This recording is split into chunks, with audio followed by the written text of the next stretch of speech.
तो हेलो बच्चों, कैसे हो आप सभी लोग। जैसा कि आप सभी को पता है कि प्रश्न बैंक के सॉल्यूशन करवाए जा रहे हैं एकदम सटीकता के साथ, और 90% क्वेश्चन आपके प्रश्न बैंक के ही आ रहे हैं। आपके प्री बोर्ड में भी आपने देख लिया होगा, हिंदी के प्रश्न पत्र में, और साथ में आपको सोशल साइंस की भी आप आज जो है गेसिंग मिलने वाली, जो कि आपको बहुत हेल्प करने वाली कल वाले पेपर में। उसका जो वीडियो है आपका 9 बजे से पहले वो अपलोड आपका हो चुका है, ठीक है। इसके बाद जैसे आपके प्रश्न बैंक है, यहाँ पर प्रश्न बैंक में से मैंने सही जोड़ियां वाली सारी आपकी 8 के 8 सारी जोड़ियां करवा दी थी। उसके बाद आपके एक शब्द एक वाक्य में जो आपके प्रश्न होने वाले हैं, आज हम उनका सॉल्यूशन बहुत अच्छे से करने वाले हैं, ठीक है। अब यहाँ पर स्लाइड में आप देख सकते हैं, ये आपकी सही जोड़ी है 8वें नंबर की। इसके बाद ये भी कंप्लीट हो चुकी है। अच्छा, आज आप हमें करना है प्रश्न क्रमांक 5, एक शब्द एक वाक्य में उत्तर कीजिए। अब एक शब्द एक वाक्य में उत्तर आपके लिए बहुत जरूरी होने वाला है। क्यों? क्योंकि यहाँ पर आपको प्रश्न डायरेक्टली आपको जरूरी नहीं है कि सॉल्व किए हुए आएंगे, यहाँ पर आपको कुछ प्रश्न आपको सॉल्व भी करना पड़ेंगे, ठीक है। चलिए, अब इसको हम करते हैं बहुत अच्छे से। यहाँ पर मैं इसका साइज बढ़ा देता हूँ ताकि आपको अच्छे से विजिबल हो पाए। आई होप आप इसको अच्छे से देख सकते हैं, और साइड में हम इनका करने वाले हैं सॉल्यूशन, तो वो भी आप अच्छे से इसको देखिएगा। चलिए, अब क्वेश्चन है हमारा, क्वेश्चन क्या है? क्वेश्चन है हमारा कि 96 और 404 का महत्तम समापवर्तक निकालिए। किसका? 96 और 404 का HCF बोले तो हाईएस्ट कॉमन फैक्टर निकालना है अपने को, ठीक है। अब चलिए इसको सॉल्व करते हैं। सॉल्व करने की दो मेथड है आपकी, या तो आप अभाज्य गुणनखंड विधि से करते सकते हैं, या यूक्लिड विभाजन एल्गोरिथम थे आपकी HCF निकालने के लिए, आप उससे भी इसको कर सकते हैं। तो आई थिंक इजी आपको अभाज्य गुणनखंड विधि होने वाली, तो हम इसको सॉल्व कर लेते हैं। चलिए, एक साइड में लिखूंगा 96, यहाँ पर आपका आने वाला है 404, ठीक है। चलिए सॉल्व करते हैं इसको। पहले हम स्टार्ट करते हैं 2 से, 2 चुक 8, फिर 2 8 16 हो जाएगा आपका। 2 से 2 दूनी 4, 2 चुक 8, फिर 2 से 2 एकम 2, 2 दूनी 4, फिर 2 से 2 छंग 12, फिर 2 से काटेंगे आप इसको, 2 तिया 6, 3 से डायरेक्टली आपका कट होने वाला है 3 एकम 3। चलिए अब इसको हम डिवाइड करते हैं अपन। पहले हम 2 से काट सकते हैं इसको, 2 दूनी 4, 0, 2 दूनी 4, फिर 2 से ही कट सकता है, 2 से 2 एकम 2, 0, 2 एकम 2। अब 101 आपकी अभाज्य संख्या, तो 101 आप सीधा 101 से काट लें, ठीक है, एक बार में कट जाएगा। चलिए, अब 96 के क्या फैक्टर है? 96 के फैक्टर होने वाले, अच्छा हम डायरेक्टली कर लेते हैं। क्या कॉमन दिख रहा है आपको? मुझे यहाँ पर कोई कॉमन दिखने वाला है, वो है 2 आपका यहाँ पर भी है, 2 आपका यहाँ पर भी है, 2 आपका यहाँ होने वाला, 2 आपका यहाँ होने वाला, क्योंकि 101 यहाँ पर है लेकिन 101 यहाँ पर नहीं, इसके अलावा कोई भी कॉमन नहीं मिल रहा। अब जब 2 यहाँ पर भी है और 2 इसमें भी है, तो 2 गुणा 2 4 इसका होने वाला है आपका महत्तम समापवर्तक, ठीक है। तो इसका आंसर क्या होगा हमारा? इसका आंसर हमारा होने वाला है 4, ठीक है। आप इसको ऐसे सॉल्व करके के बाद आपका आंसर वहां लिखेंगे, या चाहे तो आप इसका सॉल्यूशन भी यहाँ पर इसमें लिख सकते हैं आंसर में। चलिए, फिर क्वेश्चन क्या होने वाला है? क्वेश्चन हमारा होता है कि क्वेश्चन है हमारा कि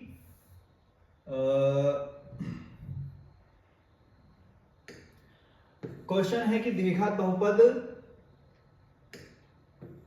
का व्यापक रूप लिखिए। अब द्विघात बहुपद का व्यापक रूप, द्विघात बहुपद कैसा होता है? जैसा आपने सभी ने देखा कि द्विघात बहुपद होता है ax का square plus bx plus c। यहाँ आप सभी लोग जानते हैं द्विघात बहुपद का व्यापक रूप होता है ax का square plus bx plus c। आप चाहें तो उसको हेडिंग डाल के लिख सकते हैं पूरा कि द्विघात समीकरण का व्यापक रूप होता है ax का square plus bx plus c, और बराबर में क्या लिखते हैं? बराबर में हम लिखते हैं 0। ये आप लिखना इसको ना भूले। चलिए, अब रैखिक बहुपद की घात क्या होती है? क्योंकि रैखिक बहुपद किस रूप का होता है आपका? रैखिक बहुपद होता है ax plus by plus c, आपका रैखिक बहुपद होता है। और घात की बात करें तो इसमें सभी एक घात वाले बहुपद पद आपके होते हैं। तो रैखिक बहुपद की घात क्या होती है? रैखिक बहुपद की घात होती है आपकी 1। द्विघात बहुपद की घात क्या होती है? चूंकि आपका द्विघात बहुपद कैसा होता है? द्विघात बहुपद आपका होता है ax का square plus bx plus c बराबर बहुपद बोला है, तो हम इसमें बराबर 0 आपका नहीं लिखेंगे, ठीक है। चलिए, अब घात का पूछा है, तो घात मैंने आपको बताया, जिसकी भी बहुपद की घात पूछे तो वो जो अधिकतम घात होती है वही उसकी बहुपद की घात कहलाती है। तो इसकी घात क्या हो जाएगी? द्विघात बहुपद की घात होगी आपकी 2। क्लियर? चलिए, द्विघात बहुपद के अधिक से अधिक कितने शून्य होंगे? तो यहाँ यही छिपा है आपका आंसर। द्विघात बहुपद के कितने शून्य होंगे? जिस बहुपद की जितनी घात होगी उसके उतने ही शून्य आपके होंगे। तो द्विघात बहुपद की घात 2 होती है, तो इसके कितने शून्य होंगे? इसके आपके शून्य भी होंगे 2। चलिए, अब बहुपद 8x square plus 4x plus 4 के शून्यकों का योग क्या होगा? बहुपद 8x² प्लस 4x प्लस 4 के शून्यकों का योग, क्योंकि शून्यकों का योग क्या होता है आपका अल्फा प्लस बीटा बराबर माइनस बी बटे ए। ये आपका होने वाला है ax² प्लस bx प्लस सी। शून्यकों का योग पूछा है तो माइनस बी की जगह पर क्या है माइनस का 4 हम ले लेंगे, ए की जगह पर क्या है आपका 8 हो जाएगा, 4 एकम 4 4 दूनी 8, तो कहीं ना कहीं -1/2 इसका उत्तर आपका बनने वाला है। तो शून्यकों का योग होगा आपका, क्योंकि अब ये सब आप कर चुके हैं तो अब इसको हटा देता हूं, आप चाहे तो इसका स्क्रीनशॉट विद सॉल्यूशन ले सकते हैं। चलिए अब शून्यकों का योग हमारा निकला है -1/2। क्लियर, ये आपका होने वाला है शून्यकों का योग। चलिए अब बढ़ते हैं अगले क्वेश्चन पे। अगला क्वेश्चन क्या है हमारा, अगला क्वेश्चन हमारा है कि समीकरण 2x - 2y बराबर 2 में x बराबर 4 है तो y का मान क्या होगा। चलिए इसको सॉल्व करते हैं। अब जब भी आपको ऐसा प्रश्न आए तो आप समीकरण लिखिए पहले साइड में, 2x - 2y बराबर 2 दिया हुआ है, जहां पर बोला है क्या बोला है, जहां पर x बराबर 4 हमें दिया है। अब 1 का मान दे दिया आपका x का, आपको निकालना है y का। बहुत ही सरल है, कैसे निकालेंगे, जहां पर आपको x दिया वहां पर आप x का मान क्या रख देंगे 4 रख देंगे, माइनस का 2y बराबर कितना होता है, बराबर हमारा होगा 2। ठीक है, 4 का 2 में गुणा करेंगे, 4 दूनी 8, ये 2 वहां पर प्लस का, इधर आएगा तो ये माइनस का हो जाएगा, और ये 2y यहाँ प्लस का, तो उधर जाके आपका माइनस में, सॉरी माइनस का है यहाँ पर, तो उधर जाके प्लस में हो जाएगा। चलिए इसके बाद क्या करते हैं, इसके बाद हमें करना है 8 में से 2 घटाएंगे तो क्या बचने वाला 6। अब देखिए ये 2y हमारा चल रहा है, यहाँ पर हमें y का मान निकालना है, क्योंकि ये 2 यहाँ पर गुणा में, तो यहाँ पर ये आ जाएगा तो भाग में हो जाएगा बराबर y। 2 से आप काटेंगे 6 को, 2 3 6, तो y का मान क्या निकल के आएगा, y का मान निकल के आएगा 3, जो कि हमारा प्रश्न का आंसर है। क्या है, y का मान हमारा होगा 3। ठीक है, द्विघाती सूत्र लिखिए, क्योंकि द्विघाती सूत्र क्या होता है आपका, द्विघाती आपका सूत्र होता है, आप समीकरण सॉल्व करते हैं तो आपने एक श्रीधराचार्य जी का सूत्र पढ़ा होगा, द्विघाती सूत्र, या श्रीधराचार्य जी का जो इसको सूत्र बोलते हैं। अच्छा, द्विघाती सूत्र यदि हम मूलों का योगफल दिया हो और गुणनफल दिया हो तो आप इसको ऐसा भी लिख सकते हैं कि x² minus alpha plus beta into x plus alpha into beta. ठीक है, या चूंकि यहाँ पर श्रीधराचार्य का डायरेक्ट नहीं बोला इसलिए हम द्विघाती सूत्र लिख लेते हैं इसका, इस टाइप वाला। यहाँ पर यदि आपको शून्यों का योग और गुणनफल दिया हो तो आप इस सूत्र से उसका द्विघात समीकरण बना सकते हैं। कैसे, अल्फा प्लस बीटा होता है मूलों का योग, तो जो योग दिया वो यहाँ पर पुट करेंगे, रखने के बाद एक्स के साइड में रहेगा, प्लस मूलों का अल्फा इंटू बीटा मूलों का गुणनफल। अब गुणनफल यदि आपको दिया है तो डायरेक्टली आप यहाँ पर पुट करने के और इसको सॉल्व करेंगे तो आपका बनने वाला द्विघात समीकरण। अब द्विघात समीकरण का मानक रूप, द्विघात समीकरण का मानक रूप क्या होता है आपका, यही आप कितनी बार पढ़ चुके हैं इसको, ये होता है ax² प्लस bx प्लस सी, ये आपका आंसर हो जाएगा द्विघात समीकरण का मानक रूप। अब द्विघात समीकरण के लिए विविक्तिकर का सूत्र लिखिए, क्योंकि विविक्तिकर d बराबर क्या होता है आपका b² माइनस 4ac, ये होता है विविक्तिकर का सूत्र।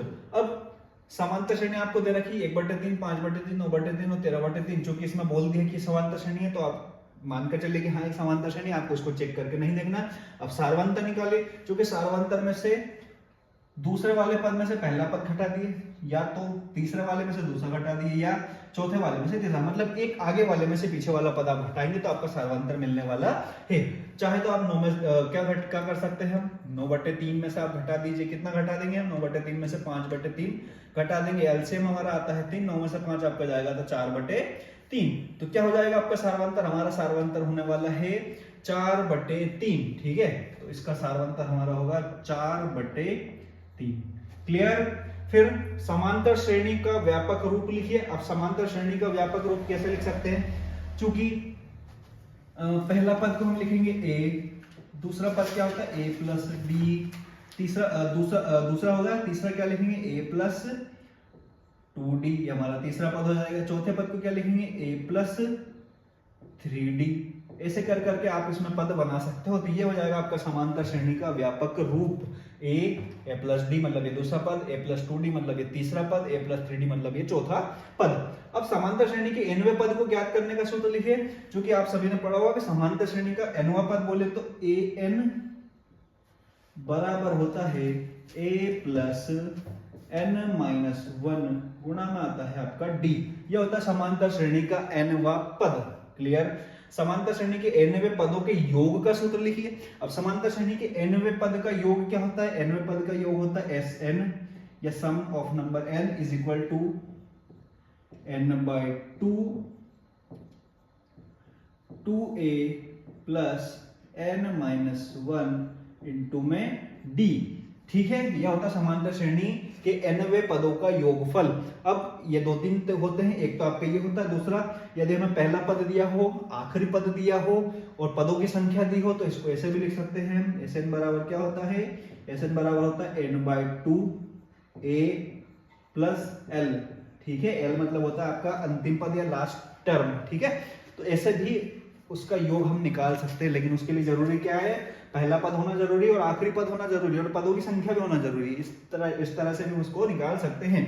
अब समरूपता की परिभाषा, समरूपता की परिभाषा कैसे लिखेंगे? समरूपता का मतलब होता है जो एक जिन आकृतियों का रूप एक जैसा हो उनको हम बोलेंगे समरूपता। ठीक है, अब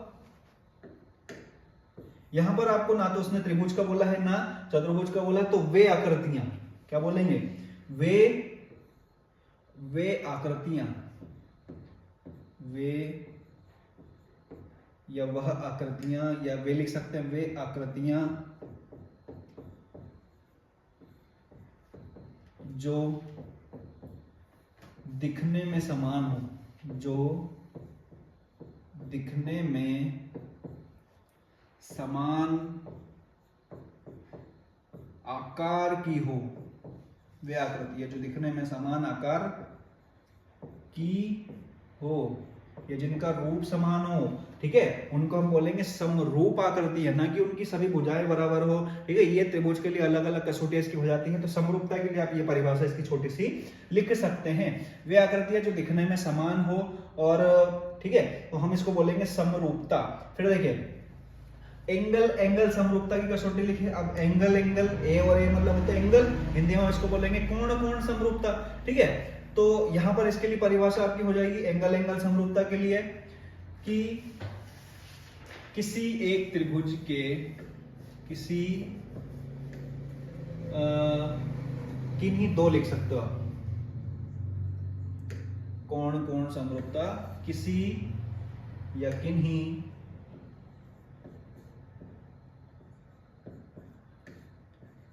दो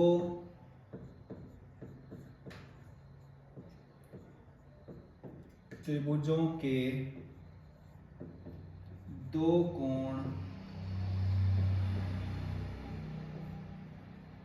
समान हो तो तीसरा कोण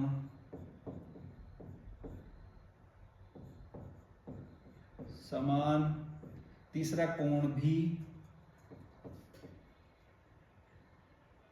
बचे हुए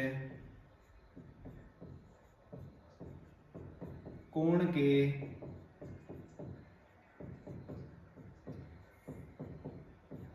समान होगा। ठीक है, यदि किन्हीं दो त्रिभुजों के कैसे हो, दो कोण समान हो तो तीसरा कोण जो बचा हुआ वो आपस में कैसे होंगे? समान होंगे। तो इसको बोलते हैं एंगल समरूपता या कोण समरूपता। किन्हीं दो त्रिभुज के दो कोण समान हो तो तीसरा कोण समान होगा और दो त्रिभुज कैसे हो जाएंगे? आपस समरूप हो जाएंगे। ठीक है, अब देखिए साइड या भुजा सर्वांग समता। भुजा सर्वांग समता क्या होती है? किसी एक त्रिभुज की इसको हम थोड़ा ऊपर लिखते हैं, साइड या भुजा समरूपता।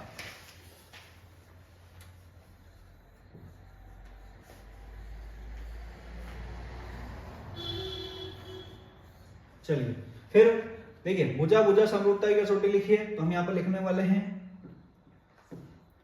चलिए अब भुजा भुजा भुजा समरूपता क्या होती है? तो भुजा भुजा भुजा समरूपता ये होती है किसी एक त्रिभुज की संगत भुजाएं, किसी एक त्रिभुज की संगत भुजाएं दूसरे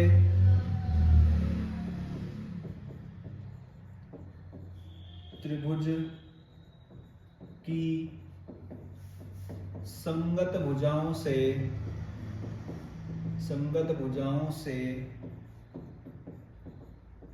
समान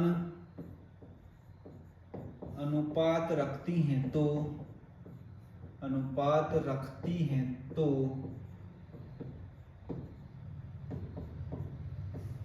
वे त्रिभुज समरूप होंगे। एक त्रिभुज की संगत भुजाएं दूसरे त्रिभुज की संगत भुजाओं से समान अनुपात रखती है तो वे त्रिभुज किस होंगे? आपके समरूप होंगे।